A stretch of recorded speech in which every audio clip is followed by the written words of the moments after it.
Hello everyone and welcome once again to your very own channel Easy and Effortless Economics। Last video में हमने बात की थी कि जर्नल क्या होता है, लेजर क्या होता है और ट्रायल बैलेंस क्या होता है। तो उसी को कंटिन्यू करते हुए आज हम बात करेंगे बैलेंस शीट, ट्रेडिंग और पीएल स्टेटमेंट या बैलेंस शीट, ट्रेडिंग और पीएल अकाउंट की। तो ये क्या अकाउंट्स हैं और ये होते क्या हैं। सबसे पहले अगर बात की जाए स्टेटमेंट्स की तो उनको कैटेगराइज किया जाता है फाइनेंशियल स्टेटमेंट्स।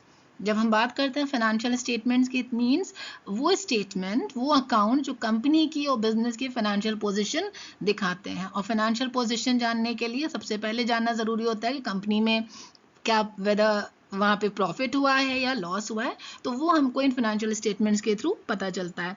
तो सबसे पहले let's understand what is balance sheet. Basically ये सारे स्टेटमेंट्स के बाद at the end of the year और at the end of the stage ये प्रिपेयर की जाती है।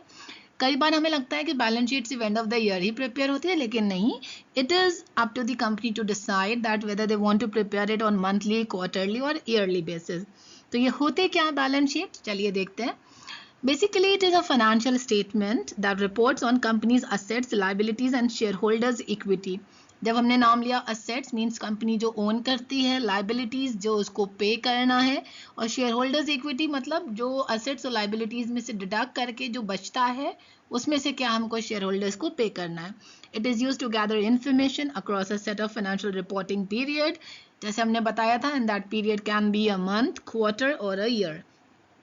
इस स्टेटमेंट को स्टेटमेंट ऑफ फाइनेंशियल पोजीशन भी कहा जाता है क्योंकि ये कंपनी के फाइनेंसेस को समराइज करती है। क्या क्या आता है बैलेंस शीट में? बैलेंस शीट में हमने आपको पहले ही बता दिया था लास्ट स्लाइड में कि असेट्स, लायबिलिटीज और शेयर होल्डर्स इक्विटी। तो चलिए बात करते हैं असेट्स होते क्या है। Assets can be thought of as what you own and can include property, equipment or cash on hand. It is anything that has value to your company. ऐसे समझ लीजिए ये वो सारी चीज़ें जो आप ओन करते हैं, जो आपकी कंपनी ओन करती है, जैसे करंट असेट्स वे, कैश वगैरह, उसके अलावा fixed assets, land, building, property, वो सारी चीज़ें जो बिजनेस ओन करती है। लाइबिलिटीज़ क्या होती हैं? लाइबिलिटीज़ एज व्हाट यू ओ, यानी आप किसी को लाइबल है पे करने के लिए। It can be represented by debt, accounts payable और money owed to suppliers. Liabilities are something your company is liable to pay to someone else. For example, आपको कुछ रॉ मटेरियल लेना था, आपके पास रिसोर्सेज नहीं है, आपने सप्लायर से क्रेडिट पे ले लिया, वो आप उसको बाद में पे करेंगे, तो वो लाइबिलिटी है, मतलब आपको बाद में उनको देना होगा। फिर आता है शेयर होल्डर्स इक्विटी। ये क्या चीज़ होती है? Basically it is calculated by subtracting liabilities from assets. It is a representation of what would be given to shareholders if the company was liquidated, assets were sold off and all. यहाँ पे एक word use हुआ है liquidated. Liquidated का मतलब है या तो कंपनी वॉलेंट्री डिसाइड करती है कि उसे लिक्विडेट करना है, सारे असेट सोल्ड ऑफ करना है, तो जितने लोगों ने जो पैसा लगाया, जो शेयर होल्डर्स का फंड है, वो उनको लौटाना है। या फिर एक कंडीशन ये होती है कि कंपनी ऐसे क्राइसिस में है जहाँ पे वो अपनी डेट्स नहीं पे कर पा रही है, तो उसके पास कोई और ऑप्शन नहीं बचता है कि बस इसके अलावा कि या तो वो बिजनेस को ख़त्म कर ले। अब यहाँ पे आप फॉर्मेट देख रहे होंगे बैलेंस शीट का, उसमें आपको दो साइड्स दिख रहे हैं, एक है असेट्स और एक है लाइबिलिटीज। असेट्स में भी आपको दो कैटेगरीज दिख रही होंगी, करंट असेट्स और फिक्स्ड असेट्स। तो पहले समझते हैं करंट असेट्स क्या होता है। करंट असेट्स जो होते हैं ये बेसिकली शॉर्ट टर्म असेट्स होते हैं which are typically use in less than 1 year, जो एक शॉर्ट पीरियड के लिए होते हैं, जो एक साल से कम टाइम में यूटिलाइज हो जाते हैं। और क्यों यूज होते हैं? They are use for managing day to day operations of the business. तो आपने जैसे एग्जांपल इसमें देखा है, कैश है, इन्वेंट्री है, भाई इन्वेंट्री जब खत्म होगा, इन्वेंट्री मींस स्टॉक, जब खत्म होगा तो नया स्टॉक आना होगा। इसी तरह ये डे टू डे ऑपरेशंस को मैनेज करने के लिए करंट असेट्स होते हैं। फिर फिक्स्ड असेट्स क्या होते हैं? ये जो होते हैं ये आपके लॉन्ग टर्म असेट्स होते हैं, such as property, plant and equipment, which is also called PPE, and they have a useful life of more than 1 year, यानी इसकी ड्यूरेशन 1 साल नहीं होती है, it can be more than 1 year. अब दूसरे साइड देखते हैं, लाइबिलिटीज साइड। इसमें भी आपके पास दो कैटेगरीज दी गई हैं, करंट लाइबिलिटीज और फिक्स्ड लाइबिलिटीज, और या फिर sorry long term liabilities. So current liabilities क्या होती हैं? Current liabilities are a company short term financial obligation that are due within 1 year, मतलब इसको 1 साल के अंदर कंपनी को लौटाना होता है। जैसे शॉर्ट टर्म लोन लिया आपने, अकाउंट पेबल है, इंटरेस्ट है जो आपको 1 साल के अंदर पे करना है। लॉन्ग टर्म लेट्स क्या लाइबिलिटीज क्या होती है, जैसे मॉर्गेज, आपने कोई चीज गिरवी रख दी तो उसमें ये होता है these are obligations listed on the balance sheet and it can be paid for an extended time, मतलब 1 साल के अंदर नहीं, 1 साल से ज्यादा टाइम लिया जा सकता है इसको चुकाने के लिए। भाई लाइबिलिटी है, इसका मतलब चुकाना तो है ही।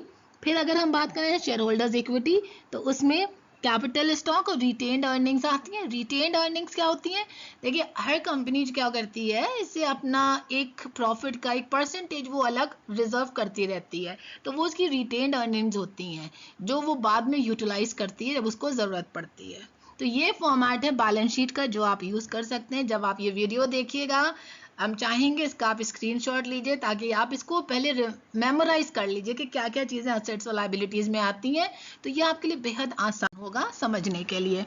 अब हम लोग बात करेंगे trading and profit and loss account. ये 2 तरह के अकाउंट हैं, ये 2 नाम साथ में लिया जाता है, ट्रेडिंग एंड पीएल अकाउंट, लेकिन ये 2 फॉर्मेट में बनते हैं। मतलब हम पहले ट्रेडिंग बनाएंगे फिर हम प्रॉफिट एंड लॉस अकाउंट बनाएंगे।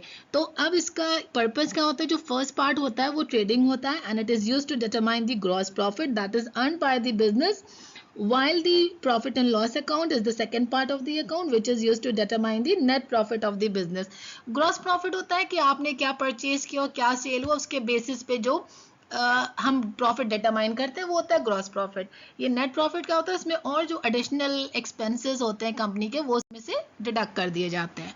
तो पहले देखते हैं what is trading account. Basically, this account is used to determine the gross profit or gross loss of a business that results from trading activities. मतलब जो trading activities से profit और loss हो रहा है उसको हम determine करते हैं।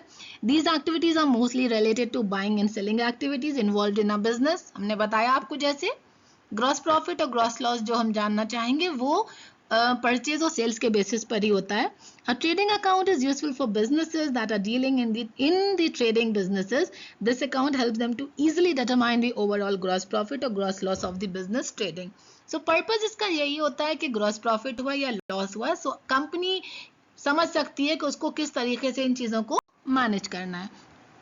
अब आपके सामने फॉर्मेट है ट्रेडिंग अकाउंट का, तो हमने बताया था हम लोग जब लिखते हैं ट्रेडिंग एंड पीएल अकाउंट लिखते हैं, लेकिन पहले हम लोग ट्रेडिंग अकाउंट प्रिपेयर करते हैं, उसके बाद हम लोग जो है प्रॉफिट एंड लॉस बनाते हैं। तो इसमें आपके 4 कॉलम्स बनते हैं, पर्टिकुलर्स अमाउंट, पर्टिकुलर्स और अमाउंट।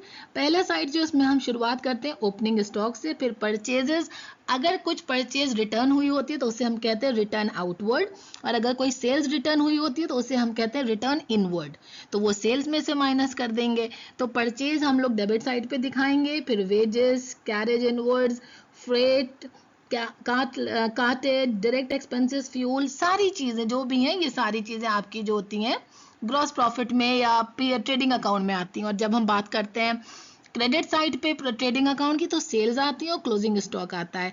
अब हमने आपको बताया कि जब परचेज रिटर्न की जाती है तो उसे रिटर्न आउटवर्ड कहा जाता है, या इन केस अगर कोई सेल्स रिटर्न हो जाती है तो उसे रिटर्न इनवर्ड कहा जाता है, वो हम सेल्स में से माइनस कर लेंगे। अब इसके बाद जो नेक्स्ट स्टेप होता है वो पीएल अकाउंट का होता है। अब इसमें से अगर ग्रॉस प्रॉफिट आ रहा है तो वो हम लोग क्या करेंगे, नेट उधर ले जाएंगे पीएल अकाउंट में, या ग्रॉस लॉस आ रहा है तो उसको भी हम कैरी फॉरवर्ड करेंगे नेक्स्ट अकाउंट में यानी पीएल अकाउंट में, तो उससे हमें क्या पता चलेगा, नेट प्रॉफिट या नेट लॉस।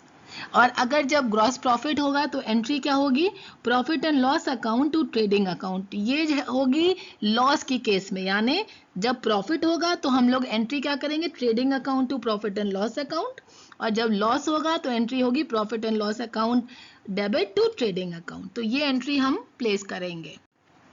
अब हम बात करते हैं जरा प्रॉफिट एंड लॉस अकाउंट की। ये क्या शो करता है, it shows the net profit and net loss of the business for the accounting period. This account is prepared to determine the net profit और net loss that occurs during the accounting period for a business concern।